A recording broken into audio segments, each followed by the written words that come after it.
Hello friends, welcome to more creative. दोस्तों, आज 24 दिसंबर दिन बुधवार है।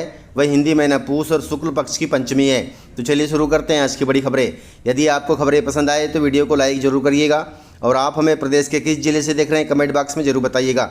दोस्तों, खबरें पूरी पाने के लिए वीडियो अंत तक जरूर देखिए और आप यदि चैनल पर नए हैं तो चैनल को सब्सक्राइब कर बेल आइकन पर क्लिक कर दें ताकि अगला वीडियो आपको शीघ्रता से मिले। दोस्तों, किसानों के लिए काम की खबर है। मध्य प्रदेश फसल उत्पादन में देश में नंबर 1 पर है। मध्य प्रदेश में कृषि उत्पादन तथा किसान कल्याण के लिए कई नवाचार किए गए हैं। यही कारण है कि मध्य प्रदेश मक्का तथा सोयाबीन उत्पादन में देश में पहले स्थान पर है। इसके अलावा गेहूं, उड़द, मसूर, चना, सरसों, तिलहन, दलहन, खाद्यान्न तथा अन्य मोटे अनाज के उत्पादन में देश में दूसरे नंबर पर है। यह जानकारी मध्य प्रदेश के कृषि मंत्री इंदल सिंह कंसाना ने दी है। उन्होंने बताया कि आगे सरकार किसानों के लिए क्या करेगी। किसानों को सरकार अब रासायनिक खाद की होम डिलीवरी करवाएगी। इसके अलावा प्रदेश में मौसम आधारित बीमा योजना शीघ्र ही प्रारंभ की जाएगी। वहीं मूंगफली तथा सरसों की फसल के लिए भावांतर योजना का लाभ दिया जाएगा। इसके अलावा अन्य कई काम सरकार आने वाले वर्षों में किसानों के लिए करेगी। गाइस, मध्य प्रदेश में इनकम टैक्स और जीएसटी की ताबड़तोड़ कार्रवाई चल रही है। मध्य प्रदेश के जबलपुर से लेकर छतरपुर शहडोल तक इनकम टैक्स तथा जीएसटी की ताबड़तोड़ कार्रवाई से हड़कंप मचा हुआ है। जबलपुर में जहां बुधवार को 3 बड़े खनन कारोबारियों पर इनकम टैक्स ने रेड की, वहीं गुरुवार को भी छतरपुर में जीएसटी की रेड जारी रही। यहां 12 सदस्यीय टीम ने आयरन स्क्रैप व्यापारी के यहाँ छापा मारा। इसी के साथ शहडोल में भी जीएसटी की टीम ने मिल्क प्रोडक्ट के नाम पर पान मसाला व सिगरेट का व्यापार करने वाले फर्म पर छापा मारा। कुल मिलाकर इनकम टैक्स तथा जीएसटी का यह सिलसिला पूरे प्रदेश के सभी जिलों में चलेगा, इसलिए सतर्क रहें।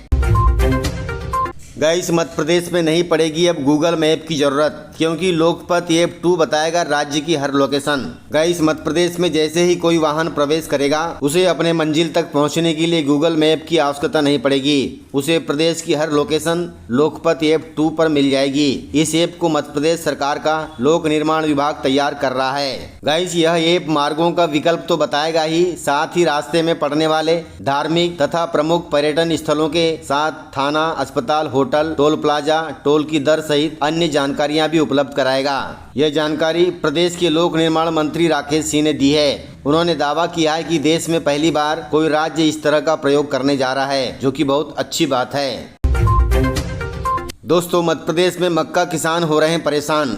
मध्य प्रदेश सहित देश भर की मंडियों में मक्का का भाव न्यूनतम समर्थन मूल्य से काफी नीचे चल रहा है, जिससे किसानों की लागत नहीं निकल रही है। आपको बता दें कि मध्य प्रदेश और राजस्थान में विशेष रूप से कीमतें कम हैं, जबकि छिंदवाड़ा, जो कार्न सिटी के नाम से जाना जाता है, वहाँ भी किसानों को उचित दाम नहीं मिल रहे हैं और वे सभी किसान विरोध प्रदर्शन कर रहे हैं। इस पर सरकार को संज्ञान लेना चाहिए और मक्का के भाव तय करने चाहिए ताकि किसानों की लागत निकल सके। गाइस, मध्य प्रदेश में छात्राओं के सैनिटरी पैड के लिए 57 करोड़ रुपए खर्च हुए हैं, फिर भी नहीं रुका है गंदा कपड़ा लगाना।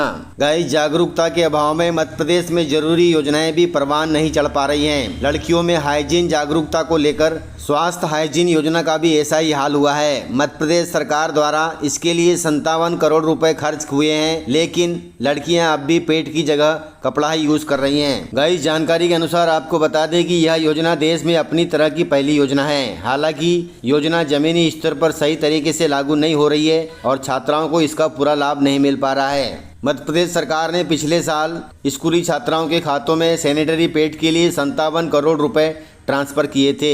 योजना के तहत प्रत्येक छात्र को साल में 300 रुपए दिए गए हैं। इन पैसों का उद्देश्य छात्राओं को सैनिटरी पैड खरीदने में मदद करना था, लेकिन अधिकांश छात्राओं को यह जानकारी नहीं थी, इसलिए राशि स्कॉलरशिप समझकर दूसरी जरूरत की चीजों में खर्च हो गई।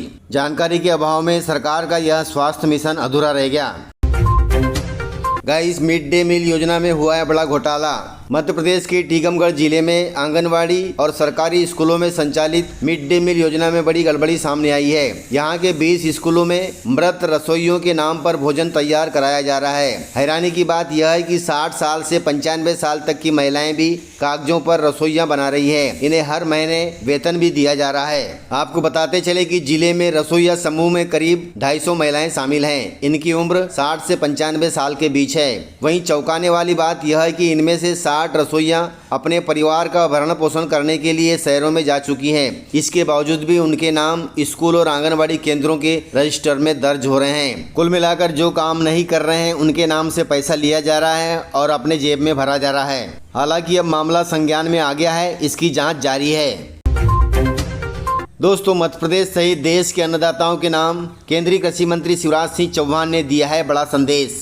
आपको बता दें कि भारत में हर साल 23 दिसंबर को राष्ट्रीय किसान दिवस मनाया जाता है। यह दिन देश के किसानों को समर्पित है, जिन्हें भारतीय संस्कृति में अन्नदाता कहा जाता है। राष्ट्रीय किसान दिवस भारत के 5वें प्रधानमंत्री चौधरी चरण सिंह की जयंती पर मनाया जाता है, जिन्हें किसानों का मसीहा भी कहा जाता था, क्योंकि उन्होंने पूरे राजनीतिक जीवन में ग्रामीण भारत, खेती और किसानों के अधिकारों के लिए काम किया है। यह खास अवसर पर केंद्रीय कृषि मंत्री शिवराज सिंह चौहान ने देश के किसानों के नाम संदेश जारी किया और किसान दिवस की सभी किसानों को शुभकामनाएं भी दी है। शिवराज सिंह चौहान ने कहा कि हमारे शास्त्रों में कहा गया है कि अन्न ही ब्रह्मा है, लेकिन अन्न पैदा करने वाला किसान वास्तव में ब्रह्मा, विष्णु और महेश तीनों का स्वरूप है। किसान केवल अपने लिए नहीं बल्कि पूरे देश और जनता के लिए अन्न उपजाता है। धूप, बरसात और ठंड सहकर वह खेतों में पसीना बहाता है, तब जाकर जीवनदायी अन्न का दाना पैदा होता है और हम सब उस अन्न को खाते हैं। कुल मिलाकर केंद्रीय कृषि मंत्री शिवराज सिंह चौहान ने किसानों को ब्रह्मा, विष्णु, महेश की पदवी दे दी।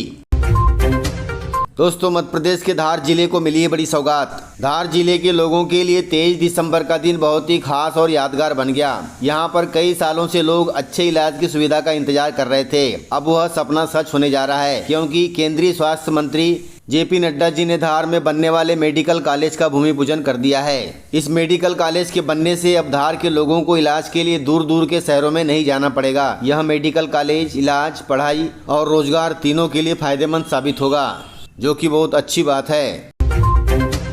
गाइस, मध्य प्रदेश में 30,000 पदों पर होगी शिक्षक भर्ती। यह भर्ती वर्ग 3 और वर्ग 2 के पदों के लिए होगी। मध्य प्रदेश में शिक्षकों की कमी झेल रहे स्कूलों के लिए अब जल्द ही 30,000 नए पदों पर शिक्षकों की भर्ती होने जा रही है। सरकारी स्कूलों में शिक्षकों की कमी से गिरते शिक्षा के स्तर को सुधारने की दिशा में सरकार यह कदम उठा रही है। यह जानकारी स्कूल शिक्षा मंत्री उदय प्रताप सिंह ने सोमवार को दी है। जल्द ही इसके लिए नोटिफिकेशन भी जारी हो जाएगा और साल 2026 परीक्षाओं तथा भर्तियों का ही रहेगा। यदि आपको सरकारी नौकरी करनी है तो अभी से तैयारियां शुरू कर दें। दोस्तों, इस प्रकार से खबरें थी। यदि आपको खबरें पसंद आई हो तो वीडियो को लाइक, शेयर एंड सब्सक्राइब जरूर करें। तो मिलते हैं सर अगले वीडियो में, तब तक के लिए जय हिंद, जय भारत, जय MP।